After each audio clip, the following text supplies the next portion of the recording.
My first part that I ever did actually was when I was 11 years old.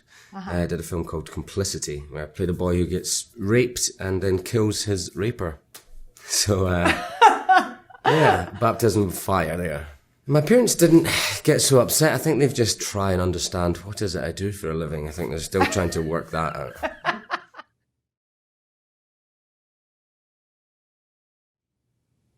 I think when you're 11 years old and you're experiencing or acting in something that's a sexual violence, because you don't fully comprehend sex, you don't understand the violence of that. I'm thankful I didn't understand so much, because I think that would have been more traumatic to kind of deal with. I've not actually watched it since I was that age, and I remember I had to wait till it came out on DVD because it was an 18, so I couldn't watch it because I was only 12 years old. No, I love a good death. I've had a few really good deaths in my time. I think Game of Thrones, The Red Wedding was a pretty good one. But I think it's going to be my favourite death, from that kind of, kind of full of arrows, and then, you get your heart stabbed and then they cut your head off. I mean, it's all fun and games, isn't it?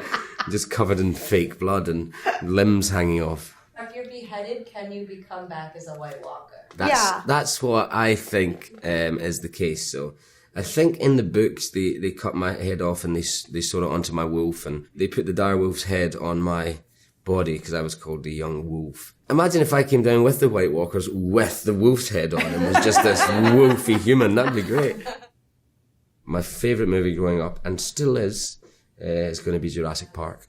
It's a perfect film. I still love the T-Rex breaking out of the enclosure and the kids getting crushed in the mud. And I mean, it was a great movie. I watch it like twice a year. It's my go-to.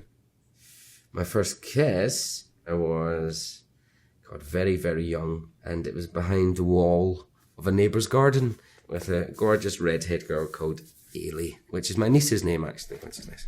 It was like, dares, when you're like 7, 8 years old. Like, I dare you to go and kiss. And so we kissed behind the wall. I don't remember my first date. Obviously it didn't go well. So no, I don't remember it. My crush growing up was Cameron Diaz in The Mask. Yeah, I think that was the best thing I'd ever seen for years. There's just lots of wonderful things about Cameron Diaz. But definitely when I was a kid, I was just at that teenage hormonal age with The Mask and everything, and she was that red dress thing, you're like... Yeah. I don't think, comedy or singing or dancing are my strong points in performance, which is, funny because I've done a comedy and this next film I'm singing and dancing in. You sing and dance in Rocket Man? I do sing and dance in Rocket Man. I mean, we did a bunch of different dancing. Yes, I do try and do some dancing. Not Is it disco? Well. Is it? It's a bit of everything. Yeah, I'm hoping that scene gets cut, actually. Secret skills? I don't really have any secret skills. I wish I did. Come on, you have to give me one secret skill. I can juggle a little bit. I went to drama school to learn all these skills, and then I was like, I ain't going to need to sing, so I'm not going to a singing class, and I'm not going to dance, so I'll skip that one. And I can't really be bothered with the fencing classes. I'm not going to be fencing. Cut to, it's like, you need to fence in this, you're going to sword fight half your life, and now you're singing and dancing. I'm like, this is why you go to class. Stay in school.